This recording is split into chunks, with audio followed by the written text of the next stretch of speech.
తిరుమలలో నూతనంగా నిర్మించిన అతిపెద్ద వసతి సముదాయం భక్తులకు అందుబాటులోకి వచ్చింది.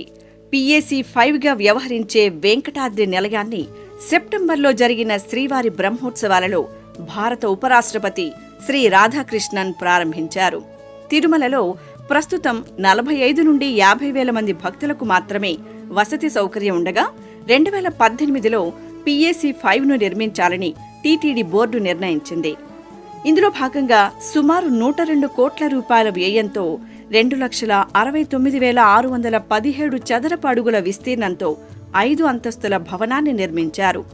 మొత్తం 16 డార్మెటరీ హాళ్లు ఉండగా ఇందులో 2,500 మంది భక్తులకు వసతి కల్పించవచ్చు. భక్తుల సౌకర్యార్థం 216 టాయిలెట్లు, 216 స్నానపు గదులు, 2,500 లాకర్లను ఏర్పాటు చేశారు. మినీ కళ్యాణకట్ట, ఉచిత అన్నప్రసాద కేంద్రం కూడా భక్తులకు అందుబాటులో ఉన్నాయి. భక్తుల దాహార్తిని తీర్చడానికి ప్రతి అంతస్తులో 2 RO వాటర్ ఫిల్టర్ ప్లాంట్లను ఏర్పాటు చేశారు.